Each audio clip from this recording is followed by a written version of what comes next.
The ground under my feet was shaking before the first warning even reached my earpiece. I am Varric, an officer of the Coalition Defense Corps, and on that day I was standing inside a command post on a mining colony called Threll's Reach, watching the last line of our shields flicker like a dying candle.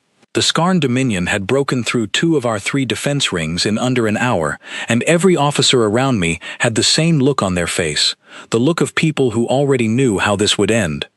"Third ring is failing," said Nora Hale, our sensor officer, though she was not human, just someone who had picked up a human-sounding name after years of working alongside them. Her hands were trembling over the console. "We have maybe 40 minutes before they reach the colony core." I did not answer her right away. I was staring at the tactical display, watching red markers multiply across the valley like a spreading stain. The Skarn were not clever fighters, but they did not need to be. They simply kept coming, wave after wave, until whatever stood in front of them broke from exhaustion. We had already lost 2 full companies trying to hold the second ring, and now there was nothing left between us and them except open ground and desperation.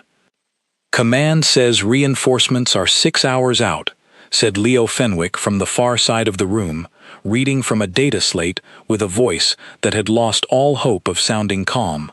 6 hours. We have 40 minutes. I remember feeling something cold settle into my chest, a kind of quiet acceptance that I imagine every soldier feels right before they expect to lose everything. I had served in the Coalition fleet for 11 years, through 3 border conflicts and countless skirmishes, and I had never once felt as certain of defeat as I did in that moment. Then the channel opened, and a voice I did not recognize came through, calm in a way that made no sense, given what was happening around us. "This is Captain Daniel Ashford, inbound dropship Meridian, requesting a landing vector." The room went silent. Nora looked up from her console, blinking as if she had misheard something. "Say again, inbound craft, we are not expecting reinforcements for 6 hours." "We're not the 6-hour reinforcements," the voice replied, almost lightly, as though this were an ordinary supply run instead of a war zone collapsing in real time. "We're the ones Command sent instead." I looked at Leo, and Leo looked at me, and neither of us said what we were both thinking. Everyone in that room had heard of humans by then.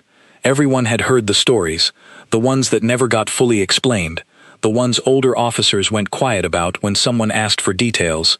Humans had only been part of the wider galactic community for a few decades, and in that short time, they had earned a reputation that nobody could clearly describe, only whisper about, with a strange mixture of respect and unease.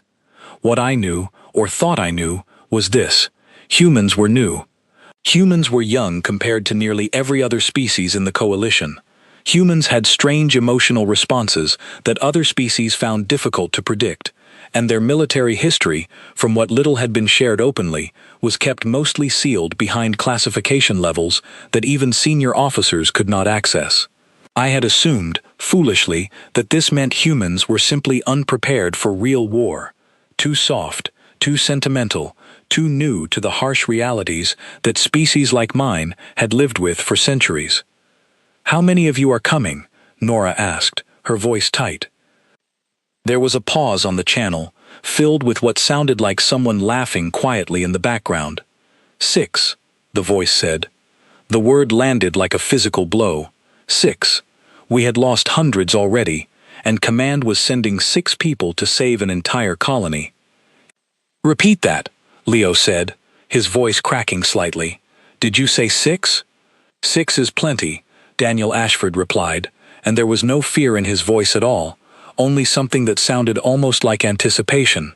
"Requesting that landing vector now, if you don't mind. We'd like to get there before your walls come down." I gave the order because I did not know what else to do. Command had authorized this.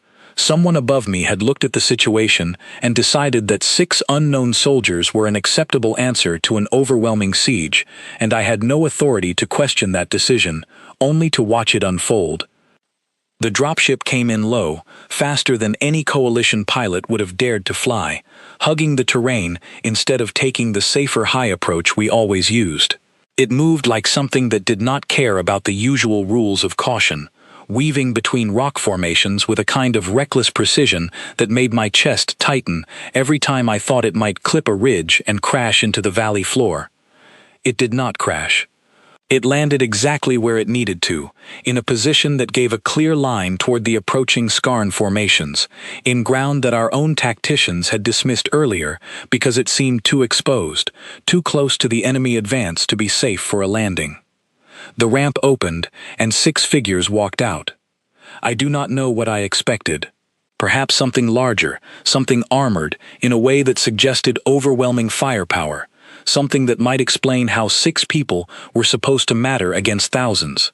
What I saw instead were 6 ordinary-looking soldiers, moving with an unhurried calm that felt almost disrespectful given the scale of what was coming toward us. One of them, a woman with short dark hair, who I would later learn was named Grace Eldon, was checking the strap on her gear with the same relaxed attention someone might give to tying their shoes before a walk. Another, a broad-shouldered man called Ethan Cole, was actually smiling as he looked out toward the horizon where skarn formations were visible as dark shapes against the fading light. "That's a lot of them," Ethan said, and I heard him clearly through the open channel. "Good," Daniel Ashford replied, stepping down the ramp last, scanning the terrain with sharp, focused eyes that did not match the casual tone of his voice. "More than enough." I stood at the command post window, watching this exchange with a growing sense of confusion that I could not fully explain. These were not the actions of soldiers who understood the danger they were in. Or perhaps, I thought, they understood something about danger that the rest of us did not. "Sir," Nora said quietly beside me, "should we recall them? This does not look survivable." I opened my mouth to answer and found that I had no answer to give. Command had sent them. Command, somehow, believed this was enough. And for reasons I could not name, watching the calm way those 6 figures moved across the exposed ground toward the enemy line, I found myself hesitating instead of giving the order to pull them back. "Let's see what they do," I said instead, and Nora looked at me as though I had lost my mind, though she did not argue.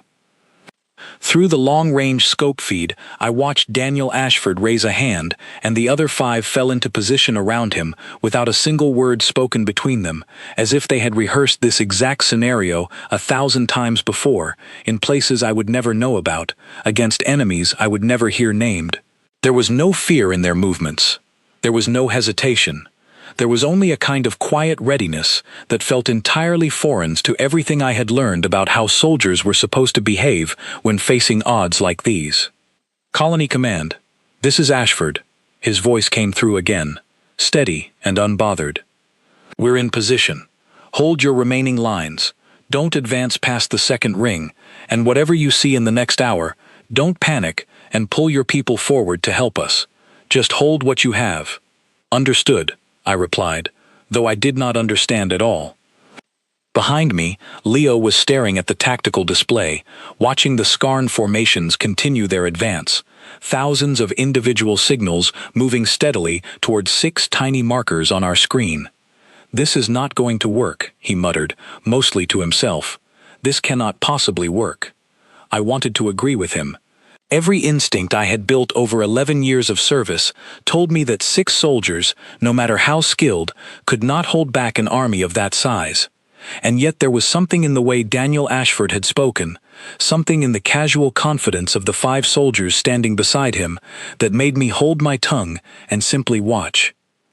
The first Skarn scout units came into visual range a few minutes later, and I watched through the scope feed as the 6 humans did not retreat, did not brace defensively, did not do any of the things coalition doctrine would have demanded in that moment.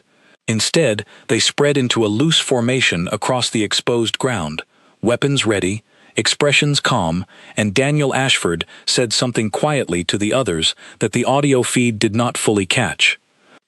Whatever he said, I saw Sophie Lang, the smallest of the 6, laugh softly before raising her weapon and settling into a firing stance. "They're laughing," Nora said, disbelief thick in her voice. "The enemy is right in front of them, and they're laughing." I did not have an explanation for her.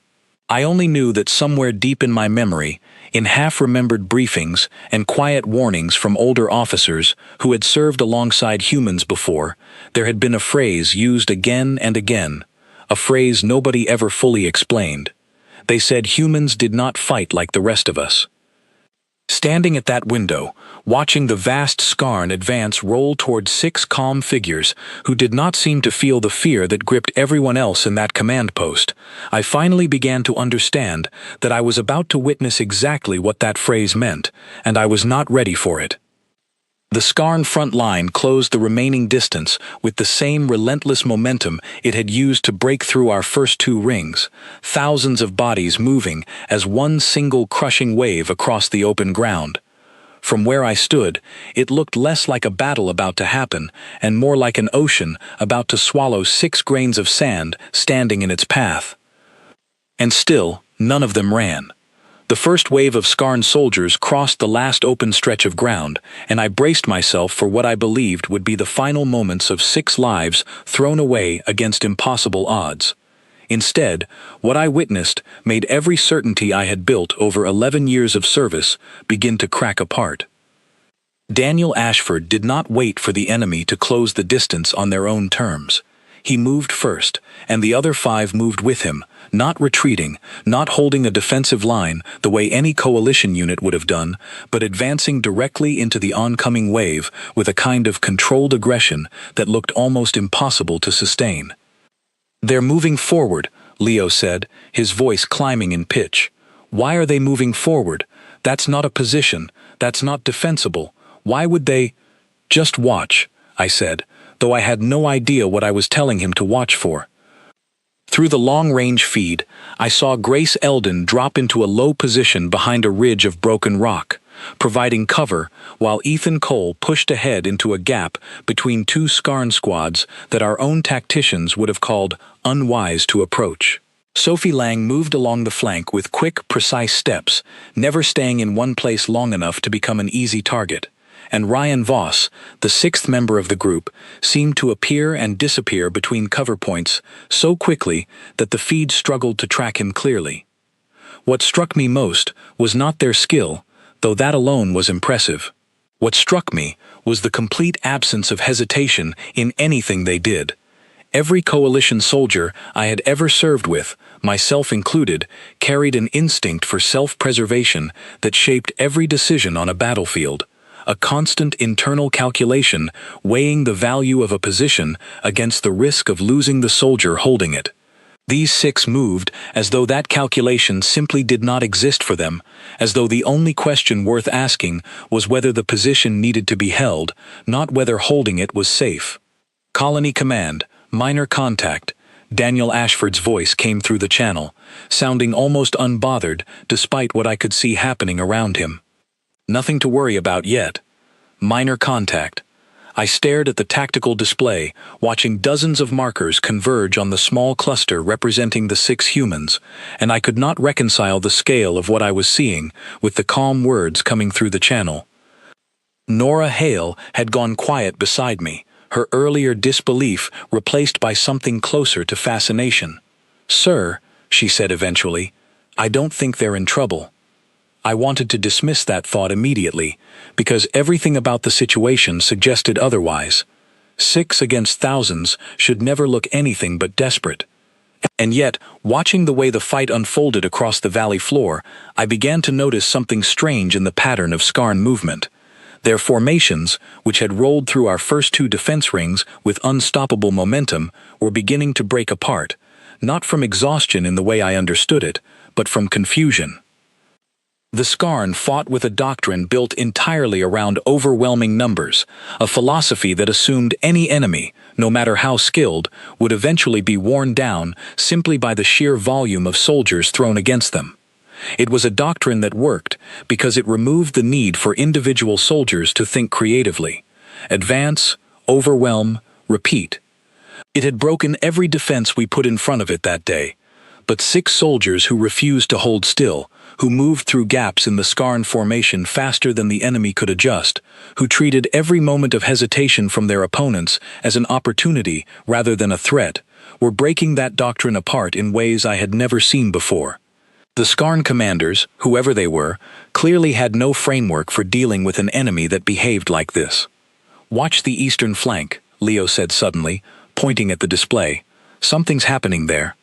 I looked and saw Ryan Voss moving through a group of Skarn soldiers in a way that defied every tactical principle I understood. Instead of avoiding the largest concentration of enemy forces, he had moved directly toward it, using the tightly packed bodies to his advantage, creating confusion in a formation that depended entirely on order to function. "That should not be working," I said quietly. "None of this should be working," Nora replied, and there was something in her voice that sounded almost like awe. I thought back to the fragments of stories I had heard over the years, second-hand accounts from officers who had served in joint operations with human forces during earlier conflicts. Nobody ever gave details. Nobody ever explained exactly what had happened in those engagements, only that something about fighting alongside humans left a lasting impression that most veterans seemed reluctant to discuss. I had always assumed this reluctance came from some kind of difficult memory. Watching the battle unfold in front of me, I began to wonder if the reluctance came from something else entirely. Perhaps it was not the intensity of what humans could do in battle that kept veterans silent. Perhaps it was the difficulty of explaining something that defied every framework the rest of us used to understand warfare. The fighting continued for nearly 20 minutes, and in that time, I watched the 6 human soldiers do something that no coalition doctrine I had studied could have predicted. They did not simply survive the Skarn assault. They actively dismantled it, piece by piece, using speed, unpredictability, and a willingness to take risks that any coalition tactician would have called reckless to the point of foolishness. "Sir," Nora said, her voice tight with urgency now, "Skarn reinforcements incoming from the southern approach. Estimated additional 2,000 units." My chest tightened at the number. Whatever ground the 6 humans had gained, whatever damage they had done to the initial assault, it seemed impossible that they could withstand another wave that size on top of what they were already facing. "Colony Command, we see them." Daniel Ashford's voice came through, still calm, still unhurried, though I thought I detected something sharper in his tone now, something that sounded almost like focus rather than the earlier casual confidence. "Nora, can you get me a thermal read on their formation density? I want to know where they're bunching up." I glanced at Nora, surprised that he had used her name, and then remembered that names had likely been shared during the initial coordination before the dropship even landed. She pulled up the requested data quickly, her hands moving with a new kind of urgency that suggested she had started to believe, somewhere in the last 20 minutes, that this fight might actually be winnable. "Sending it now," she said, and I watched the data transmit across the channel. "Got it," Daniel Ashford replied. "Grace, Ethan, take the western cluster. Sophie, Ryan, with me on the eastern approach. Let's keep this contained before it spreads toward the colony wall." The casual way he issued those orders, as though organizing a simple task rather than directing a defense against 2,000 additional enemy soldiers, left me standing at the window with a strange mixture of disbelief and something I had not expected to feel that day, something close to hope.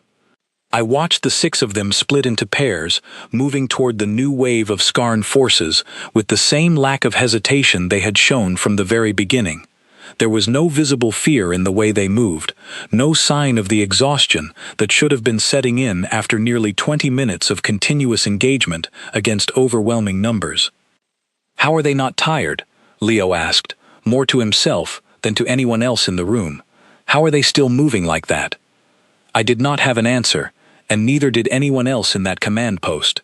What I did notice, watching the fight continue, was a subtle shift in how the Skarn forces were responding. Their advance, which had been relentless throughout the entire siege, was beginning to slow. Individual units seemed to hesitate before engaging, as though some instinct deep within their species was beginning to recognize that something about this particular enemy did not match the pattern they were prepared to fight against. "They're pulling back," Nora said suddenly, staring at her display with wide eyes. "The southern reinforcements, they're pulling back." I leaned forward, watching the tactical display myself, and saw that she was right.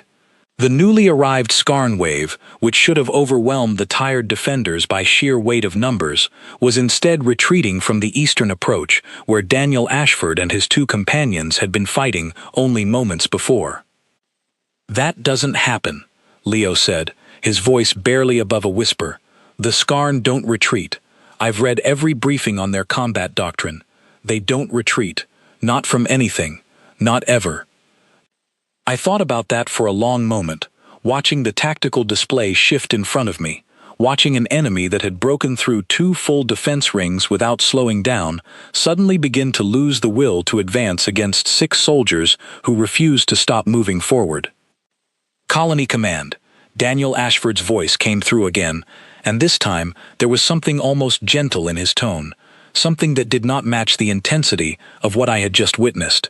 "Southern Wave is disengaging. We're going to hold position here and make sure they don't regroup. How are your walls holding?"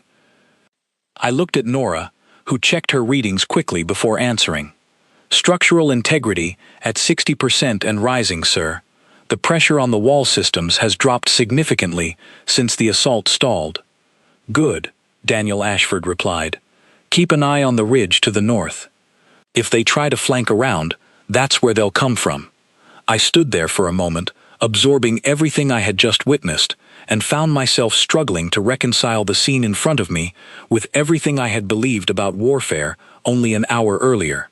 6 soldiers had not simply survived an assault meant to overwhelm an entire garrison. They had turned that assault back on itself, breaking the momentum of an enemy that had seemed unstoppable only minutes before.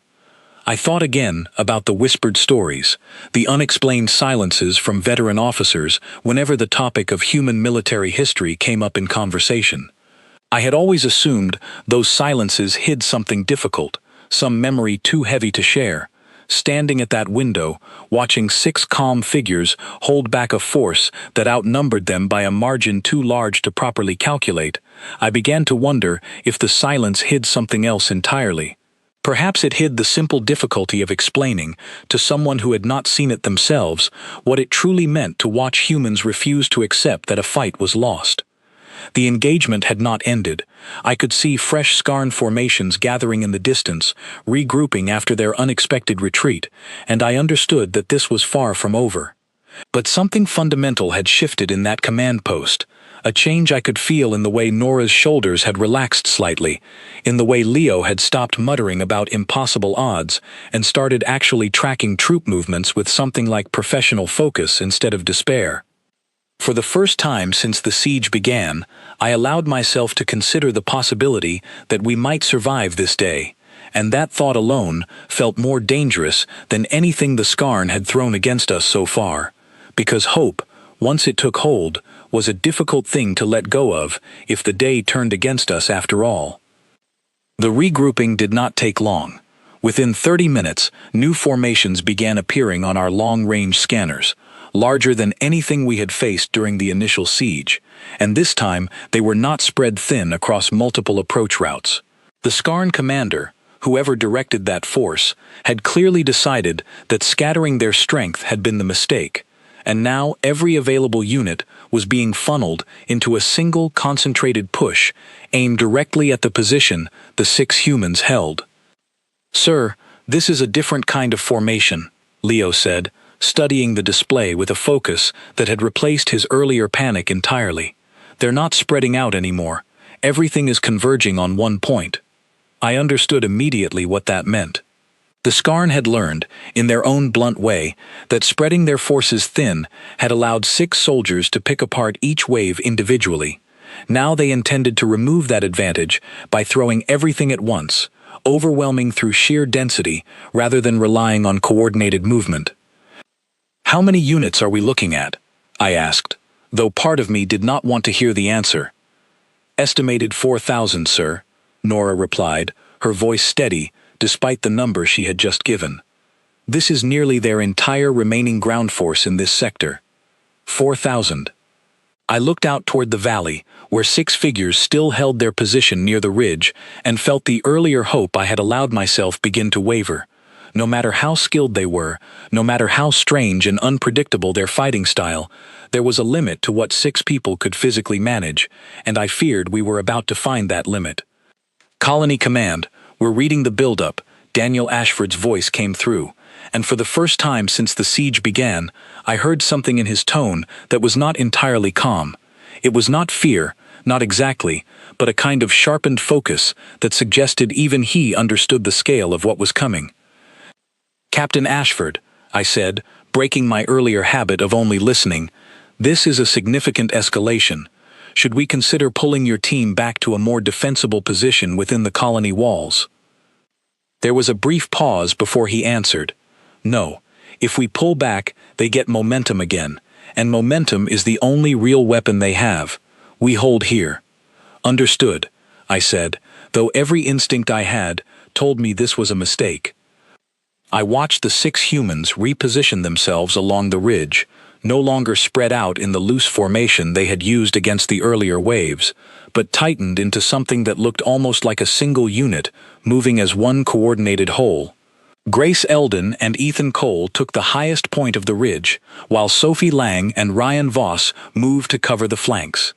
Daniel Ashford and the 6th member of the team, a quiet woman named Kate Sullivan who had barely spoken during the entire engagement so far, positioned themselves at the center. "This is it," Leo said quietly, watching the massive Skarn formation begin its advance across the valley floor. "This is where it ends, one way or another." I did not respond, because I did not trust myself to say anything useful. Instead, I watched, along with every other officer in that command post, as 4,000 Skarn soldiers began their advance toward 6 figures, who showed no sign of retreating. The wave hit the ridge like an avalanche, and for the first several minutes, I lost track of individual movements entirely. The sheer density of bodies made it nearly impossible to distinguish friend from foe on the tactical display, and I found myself relying almost entirely on the audio channel to understand what was happening. "Left side is getting heavy," Grace Eldon's voice came through, tight with effort, but not panic. "On it," Ethan Cole replied, and I saw a cluster of Skarn markers suddenly scatter on the display, as though something had disrupted their formation from within. "Center's holding," Daniel Ashford said, his voice steady, despite the chaos I imagined must have been happening around him. "Kate, watch your 6. "Copy," Kate Sullivan replied, her voice calm, in a way that seemed almost unnatural given the circumstances. I stood frozen at the window, watching numbers on the display that made no logical sense. The Skarn formation, despite its overwhelming size, was not advancing as quickly as I expected. Something was slowing it down, breaking apart its cohesion from the inside, and it took me several minutes to understand what that something was. The 6 humans were not simply defending a fixed position. They were actively hunting weak points within the enemy formation, striking at moments of confusion, retreating just enough to draw pursuing units into positions where they became vulnerable to the others. It was a style of fighting that had no clear name in any coalition doctrine I had studied, something that blurred the line between defense and offense so completely that trying to categorize it felt pointless. "Sir, look at this," Nora said, pulling up a secondary display that showed thermal readings across the battlefield. "Their formation density keeps dropping in specific pockets, right where the human team is engaging. It's like they're creating gaps and then exploiting them before the Skarn can close them again." I studied the pattern she was showing me, and slowly, I began to understand the deeper strategy behind what I was watching. Every time a group of Skarn soldiers pushed forward aggressively, seeking to overwhelm through sheer numbers, that aggression created a temporary weakness, a moment where coordination broke down as soldiers outpaced their support. The 6 humans were exploiting that weakness again and again, never allowing the Skarn formation the chance to fully consolidate its numerical advantage. "This shouldn't be sustainable," Leo said, watching the same pattern unfold. "Even if their tactics are perfect, physical exhaustion alone should be slowing them down by now. It's been over an hour of continuous fighting." I had wondered the same thing, and as if in answer to Leo's question, I noticed something in the audio feed that gave me a partial explanation. Between exchanges of tactical information, brief moments of dark, quiet humor kept slipping through the channel. Small jokes exchanged between the six that seemed entirely out of place, given what they were doing. "Ethan, you missed one on your left," Sophie Lang said at one point, her voice carrying a note of amusement despite the chaos. "I left that one for you," Ethan Cole replied. "Figured you needed the practice." I found myself staring at the audio channel in disbelief. These were not soldiers grinding through exhaustion out of grim necessity. Somehow, impossibly, they seemed to be drawing energy from the fight itself, treating an engagement that should have overwhelmed them within minutes as something almost sustainable, even enjoyable, in a strange, dark way that I could not fully comprehend. "Sir," Nora said suddenly, her voice sharp with alarm, "Northern Ridge, movement. It looks like the Skarn commander is bringing up something new." I looked at the display and saw a different signature emerging from the rear of the Skarn formation, larger than the individual infantry units that made up the bulk of their force. "What is that?" I asked. "Unknown," Nora replied, running a rapid analysis. "Based on the size and signature, I would guess some kind of heavy assault unit. We haven't seen the Skarn deploy anything like this in previous engagements in this sector." My stomach tightened. If the Skarn commander had been holding back a heavier reserve force, waiting to see how the battle developed before committing it, then everything the 6 humans had accomplished so far might be about to be undone by a single decisive strike. "Colony Command, we see it." Daniel Ashford's voice came through, and for the first time I heard a note of genuine concern in his voice, quickly buried under a layer of professional calm. "Nora, can you get me specs on that unit? Armor thickness, weapon systems, anything you have." "Working on it," Nora replied, her fingers flying across her console. While she worked, I watched the heavy unit begin its advance, flanked by dozens of infantry soldiers providing cover, moving directly toward the ridge where the 6 humans continued to hold their position against the remaining Skarn forces.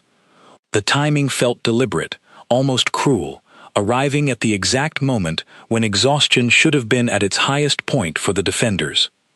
"I have partial specs," Nora said finally. "Heavy plating, likely resistant to standard infantry weapons. Primary armament looks like some kind of close-range energy weapon with significant output. This thing was built to break fortified positions, not to fight infantry directly." "Understood," Daniel Ashford replied. "Grace, Ryan, you're with me. Everyone else, keep the infantry off our backs while we deal with this." I watched 3 of the 6 break away from their positions, moving toward the approaching heavy unit, while the remaining 3 shifted to cover the gap they left behind, absorbing the increased pressure from the infantry without any visible sign of the strain that should have been evident after everything they had already endured. "This is insane," Leo said, watching the display with something between horror and fascination. "They're splitting their forces even further, against a unit that outguns anything they're carrying." I did not answer him, because I had stopped trying to predict what would happen next. Every assumption I had built about combat capability, about the limits of 6 soldiers against overwhelming numbers, had already been proven wrong multiple times in the last hour. I no longer trusted my own judgment enough to guess how this next confrontation would unfold. Through the audio channel, I heard brief, clipped exchanges as Daniel Ashford, Grace Eldon, and Ryan Voss closed the distance toward the heavy unit. There was no more joking now, no more casual banter, only sharp, focused communication that suggested even they understood this represented a different level of danger than anything they had faced so far that day. "Grace, left flank, keep it moving, don't let it get a clean shot," Daniel Ashford said. "Copy," Grace Eldon replied, her voice tight with effort. "Ryan, on my signal," he continued. I watched the tactical display, my chest tight with an anxiety I had not felt since the very beginning of the siege, when I believed defeat was certain. The heavy Skarn unit continued its advance, energy readings spiking as it prepared to fire, and I found myself gripping the edge of the console in front of me without realizing I had moved. "Now," Daniel Ashford said. What followed happened too quickly for me to fully track through the tactical display alone, and I had to rely on the combination of visual feed and audio to piece together what occurred. The three of them moved simultaneously, converging on the heavy unit from different angles at the exact moment it prepared to fire, disrupting whatever targeting sequence it had been following.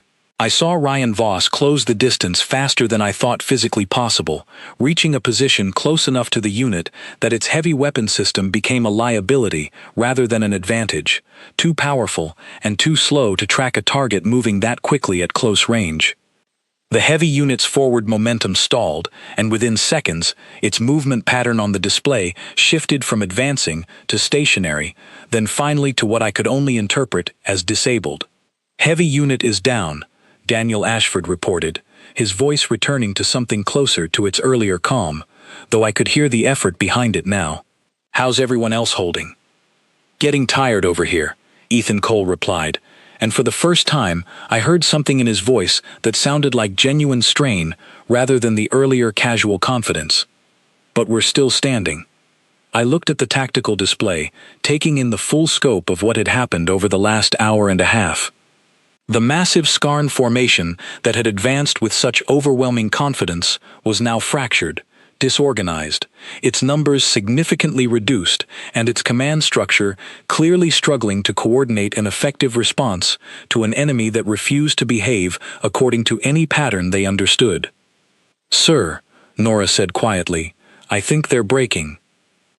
I looked at her, then back at the display, watching the remaining Skarn units begin to pull back from the ridge in a way that looked less like tactical withdrawal and more like the collapse of morale on a scale that even I, with my limited understanding of Skarn psychology, could recognize as significant. "They don't retreat," Leo said again, echoing his earlier statement, though this time his voice carried a note of wonder rather than disbelief. "They don't retreat, and they're retreating." I stood at that window, watching 6 exhausted figures remain standing on a ridge that an army of thousands had failed to take from them, and I understood, for the first time with complete clarity, that whatever reputation humans carried across the galaxy had not been exaggerated by rumor or fear. If anything, I suspected the stories I had heard over the years had understated what I was witnessing with my own eyes. The fighting was not over. I could see, even as the main Skarn force withdrew, that their commander was still gathering scattered remnants somewhere beyond the ridge, likely preparing for one final, desperate push before admitting total defeat.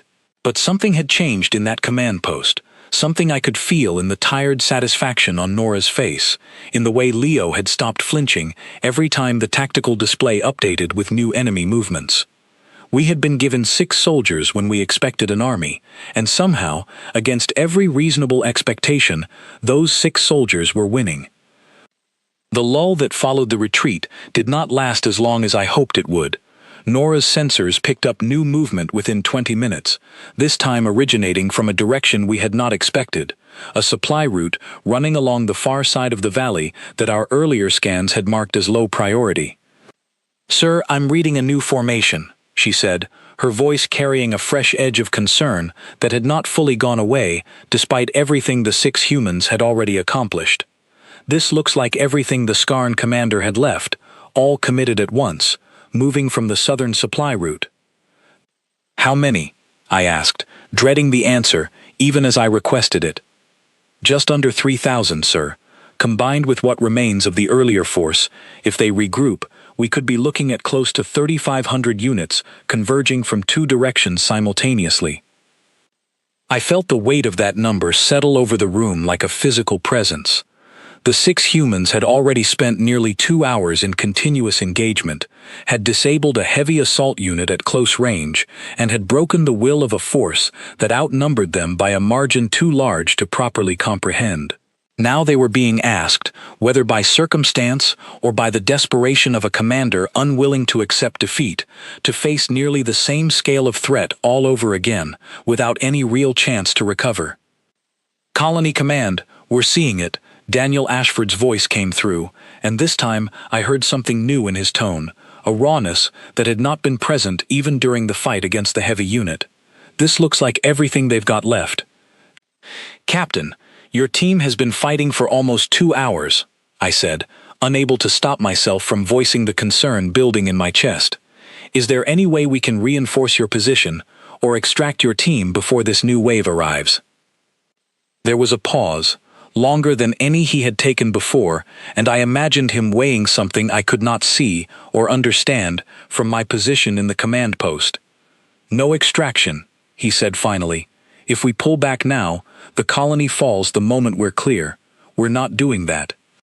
Understood, I said, though the words felt hollow, given what I feared was coming. I watched the 6 figures on the display regroup near the base of the ridge, no longer holding the elevated position they had used earlier, but something told me this was not weakness or exhaustion forcing their hand. When I looked closer at the audio feed, I heard Daniel Ashford issuing quiet, deliberate instructions, adjusting their formation with the same careful precision he had shown from the very first moment his dropship landed. They're not falling apart, Nora said quietly, watching the same feed. They're planning. I did not fully understand what she meant until the new Skarn formation came into visual range and I saw the 6 humans position themselves not in a defensive line but in a configuration that seemed designed to funnel the incoming force through a narrow section of terrain between 2 rock formations, a natural choke point that our earlier tactical assessments had dismissed as too small to matter in a battle of this scale. That's clever, Leo said, studying the terrain layout with newfound respect rather than his earlier disbelief. If they can force the Skarn to compress through that gap, their numbers stop mattering as much. It becomes a fight of quality over quantity. I watched the combined Skarn force begin its advance, and for the first time since the siege began, I saw signs of hesitation in their approach. A slower, more cautious movement that suggested word of what had happened to the earlier wave had reached even the newly arrived reinforcements. Whatever confidence the Skarn Dominion had carried into this engagement, whatever certainty they had felt about the inevitability of their victory, seemed to be eroding with every step closer they took towards 6 soldiers who refused to yield ground. Colony Command, final position set, Daniel Ashford reported. Whatever happens next, hold your walls and trust that we've got this. I did not respond immediately because I found myself unable to form words that felt adequate to the moment. Trust that we've got this. 6 soldiers facing down the last significant force an entire enemy army could bring to bear, and the man leading them spoke as though this were simply another task to complete, rather than a battle that could easily cost all of their lives. The engagement began differently than the previous ones. Rather than the chaotic, sprawling fight that had characterized the earlier waves, this confrontation unfolded with a strange, almost deliberate rhythm, as the Skarn forces funneled through the narrow choke point exactly as the 6 humans had planned. I watched Grace Eldon and Ethan Cole hold the entrance to the gap, methodically preventing any significant breakthrough, while Sophie Lang, Ryan Voss, and Kate Sullivan worked the flanks, picking apart any attempt by the Skarn to widen their approach. Daniel Ashford moved between positions, coordinating the defense with a level of tactical awareness that seemed to anticipate every adjustment the Skarn commander attempted before it fully materialized. It was as though he understood, on some instinctive level, exactly how a cornered and desperate enemy would respond to failure, and he used that understanding to close off every possible avenue of success before the Skarn even attempted it. They're not just fighting, Nora said, watching the pattern unfold with something close to reverence in her voice. They're thinking 3 steps ahead of an enemy that outnumbers them 50 to 1. I thought about that phrase for a long moment. 50 to 1, and tried to imagine what it must feel like to stand against odds that severe and still move with the same calm certainty I had witnessed from the very beginning.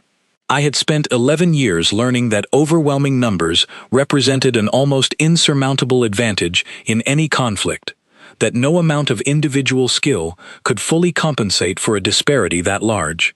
Watching that engagement unfold in front of me, I began to understand that this belief, so deeply ingrained in coalition military doctrine, might simply be wrong when applied to humans.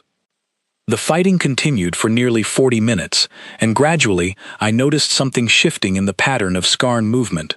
something beyond simple physical losses.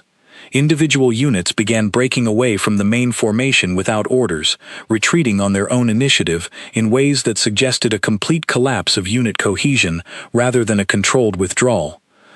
"Sir, their command structure is falling apart," Leo said, monitoring the communication patterns our own sensors could detect from the Skarn formation.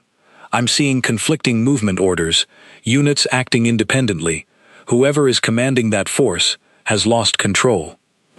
I watched the display, seeing scattered clusters of Skarn units breaking in different directions, some attempting to retreat entirely, others pushing forward in what looked like desperate, disorganized attempts to salvage something from an engagement that was clearly slipping away from them. Through it all, the 6 humans held their position at the choke point, adapting to each new pattern of enemy movement with a fluidity that made the entire disintegrating Skarn assault look almost predictable in comparison. "Colony Command." Daniel Ashford's voice came through, sounding tired now, in a way that finally matched what I imagined he must be feeling after nearly 3 hours of continuous engagement.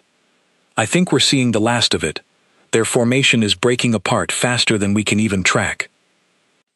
I looked at the tactical display, watching the once overwhelming Skarn force reduce itself through its own collapsing morale rather than through direct losses alone, and I finally allowed myself to believe that the siege of Threll's Reach was ending, not in the defeat I had expected only a few hours earlier, but in a victory so complete that I struggled to fully process its scale. "Sir," Nora said, her voice thick with something between exhaustion and disbelief, "the Skarn commander is broadcasting a general withdrawal order across their entire remaining force. They're pulling out completely."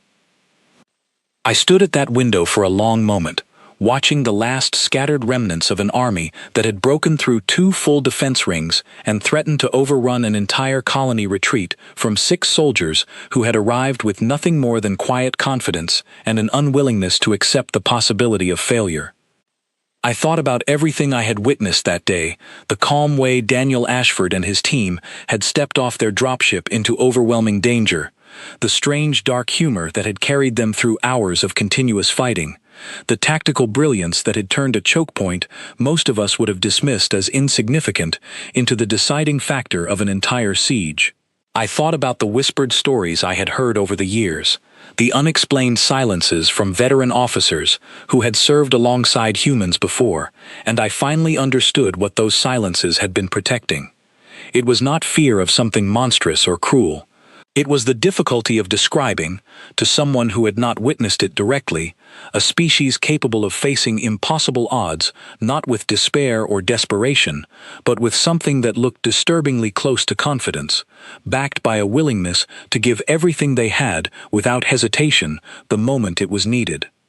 That combination, I realized, was far more unsettling to an enemy than any weapon or technology could ever be, because it meant that humans did not need overwhelming force to win. They simply needed to decide that losing was not an option they were willing to accept. "Sir," Leo said quietly, breaking the long silence that had settled over the command post, "should we send a recovery team out to their position? They've been fighting for almost 3 hours straight." I nodded, feeling a strange mixture of exhaustion and relief settle over me as the adrenaline of the last several hours finally began to fade. "Yes, send medical support immediately and make sure they have everything they need." As the recovery team prepared to move out, I looked once more at the tactical display, now showing an empty valley where thousands of Skarn soldiers had once advanced with unstoppable confidence, and felt a quiet, humbling realization settle into my chest. We had survived, not because of superior numbers or advanced technology, but because 6 people had walked into that valley believing, with absolute certainty, that they could win, and had refused to let anything change that belief until the fight was actually over. I left the command post for the first time in nearly 10 hours, walking out into air that still smelled faintly of scorched earth and dust kicked up by thousands of retreating soldiers. The recovery team had already reached the ridge by the time I arrived, and I could see the 6 figures sitting or standing near the base of the rock formation, finally allowing themselves a moment of stillness after everything they had endured. Grace Eldon was sitting on a flat stone, her armor scuffed and dented in a dozen places, drinking water from a canteen someone had handed her while medical staff checked a cut along her forearm that she seemed entirely unconcerned about. Ethan Cole was standing nearby, stretching his shoulders with a slow, deliberate motion, occasionally wincing, but mostly wearing an expression of quiet satisfaction rather than pain. "You made it out here fast," Daniel Ashford said as I approached, offering a tired smile that carried none of the exhaustion I expected after 3 hours of continuous fighting against odds that should have overwhelmed anyone. "I wanted to see this for myself," I admitted, glancing around at the 6 of them, still trying to reconcile the calm, almost ordinary scene in front of me with the devastating battle I had witnessed only minutes earlier through a tactical display. "I did not expect to find you all sitting around joking after what just happened." Sophie Lang laughed softly at that, wiping dust from her face with the back of her hand. "What else are we supposed to do? Cry about it? We won. That usually calls for a joke or two, not tears." I found myself smiling despite everything, a reaction that felt strange given the gravity of what had just occurred. Most soldiers I know would need days to recover from something like this, not minutes. Kate Sullivan, the quiet one who had barely spoken during the entire engagement, looked up from where she was rewrapping a bandage around her hand. "We'll need days too, eventually. Right now we're running on whatever's left after the fighting stops. It catches up later." Her words carried more weight than the casual tone suggested, and I found myself studying her expression for a moment, trying to understand the layers behind what she had just said. There was something honest in her admission, a recognition that the calm confidence I had witnessed throughout the battle was not the absence of fear or exhaustion, but something built despite it. A discipline that allowed them to function through circumstances that would break most other beings entirely. "Your medical team is thorough," Ryan Voss said, nodding toward one of the coalition medics currently examining a wound along his side that looked far more serious than his casual demeanor suggested. "Tell them thank you. They're doing good work."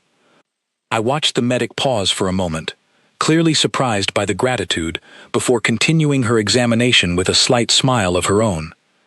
It struck me then how naturally these 6 treated everyone around them, how the same soldiers who had spent hours dismantling an overwhelming enemy force showed nothing but warmth and genuine appreciation toward the people helping them now.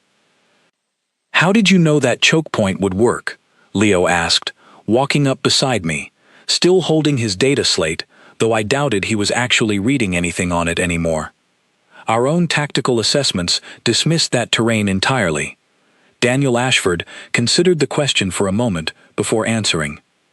"Numbers only matter as much as the space they have to use them in. Take away the space, and numbers stop being an advantage.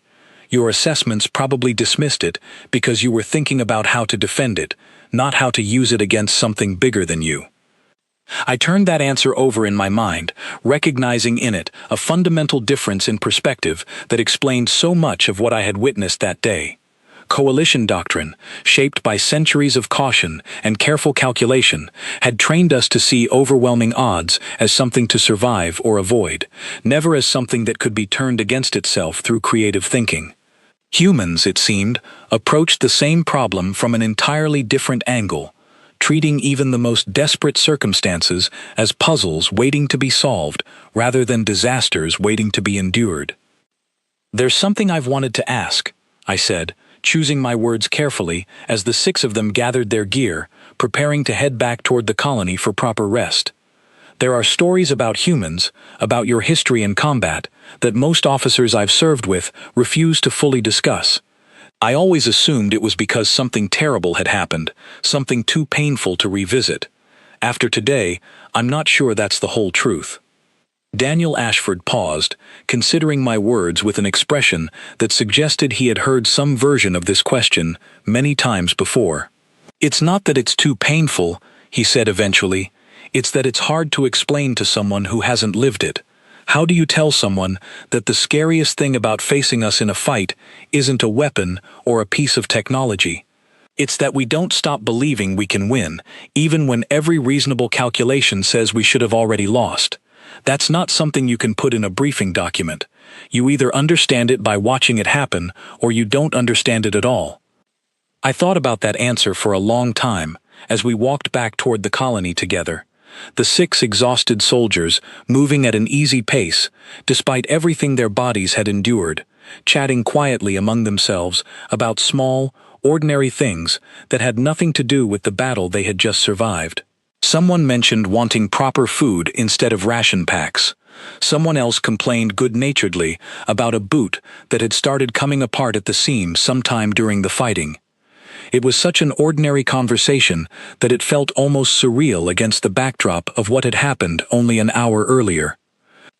By the time we reached the colony gates, word of what had occurred had already spread among the surviving population, and I watched as people who had spent the last day in fear and uncertainty gathered along the main walkway, watching the 6 humans pass with expressions of quiet gratitude that words could not fully capture. Nobody cheered loudly or made a great show of celebration. Instead, there was something quieter in the atmosphere, a collective relief settling over people who had genuinely believed, only hours before, that this day would end very differently. An elderly resident, someone I recognized as one of the mining foremen who had lived on Threll's Reach for most of their life, approached slowly and simply placed a hand briefly on Daniel Ashford's shoulder as he passed, saying nothing at all, the gesture speaking more clearly than any words could have. "They don't need to say anything," Nora said quietly, walking beside me as we watched the scene unfold. "I think everyone here understands exactly what almost happened today, and what didn't happen instead because of them." I nodded, watching the 6 humans continue toward the medical facility, their calm, easy manner with the colony residents mirroring the same warmth they had shown toward the medical staff on the battlefield only an hour before. There was no arrogance in how they carried themselves, no sense that they viewed what they had accomplished as anything extraordinary. If anything, they seemed almost uncomfortable with the quiet attention being paid to them, deflecting gratitude with small jokes or simple acknowledgments before moving on. Later that evening, after the medical staff had finished treating their injuries, and the colony had begun the slow process of returning to some semblance of normal function, I found Daniel Ashford sitting alone near the edge of the settlement, looking out toward the valley where the battle had taken place only hours earlier. I approached and sat down beside him without asking permission, and for a while neither of us spoke. "You lost people before, in other engagements," I said eventually, not quite a question, more an acknowledgement of something I suspected must be true, given everything I had witnessed about how deeply they seemed to care for each other and for the strangers around them. "More than I'd like," he admitted quietly, still looking out at the darkening valley. "Every time it happens, it gets a little harder to carry, but you keep going, because the alternative is letting more people end up the same way.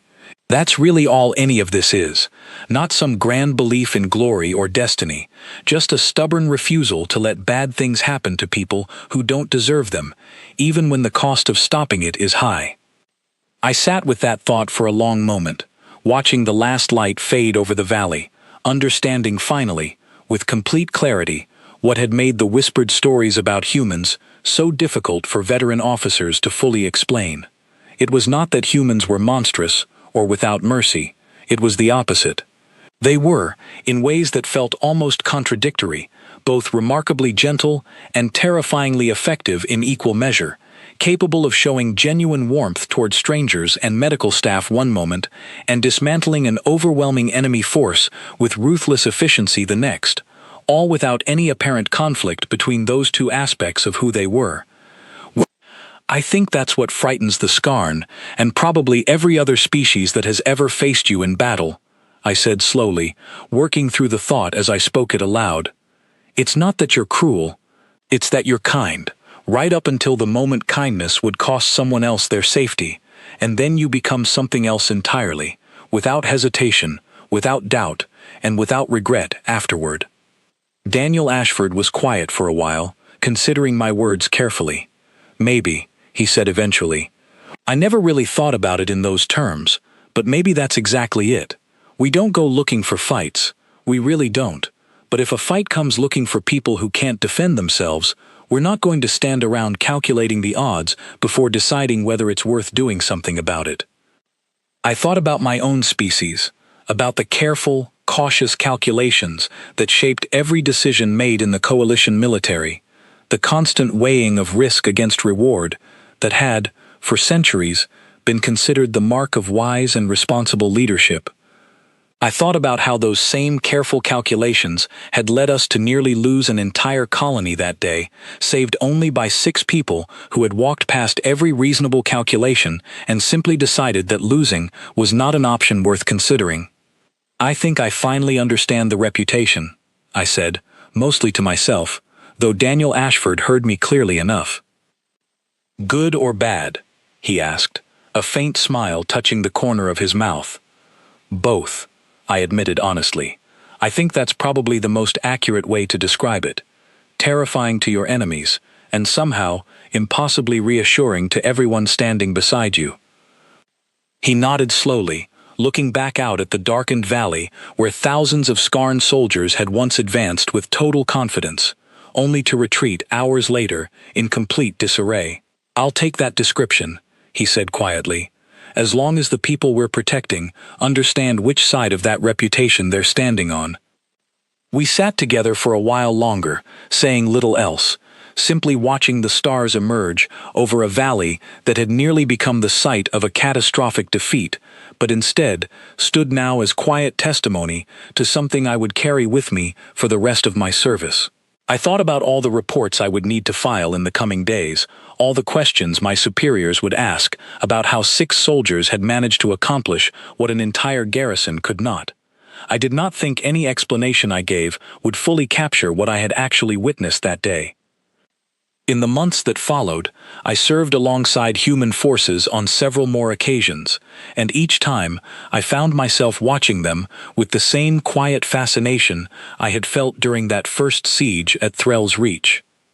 I never stopped noticing the strange, almost contradictory combination that defined them, the genuine warmth they extended toward allies and strangers, paired with an absolute, unshakable resolve whenever that warmth was threatened by something willing to cause harm. I came to understand, eventually, why the galaxy at large regarded humans with a mixture of caution and quiet relief, why enemies who faced them in battle carried away stories that other species found difficult to fully believe, and why allies who fought beside them slept more soundly at night, simply knowing they were there. It was not because humans sought conflict or reveled in violence. It was because, when conflict found them, or found the people they had chosen to protect, they refused, completely and without exception, to accept the possibility that losing was an option worth preparing for. I think about that lesson often now, long after the siege of Threll's Reach faded into just another entry in a long service record. I think about 6 ordinary-looking soldiers stepping off a dropship into odds that should have guaranteed their destruction, moving with a calm that made no sense until I finally understood what fueled it.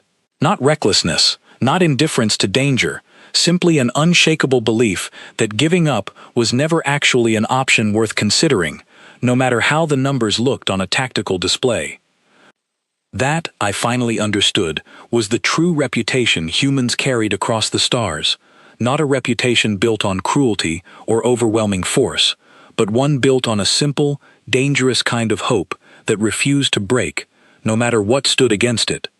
And having seen it once with my own eyes, I understood completely why anyone who witnessed it firsthand found themselves changed by the experience, unable to fully explain it to anyone who had not stood exactly where I stood that day, watching 6 people do the impossible simply because they had decided, quietly and without hesitation, that it needed to be done.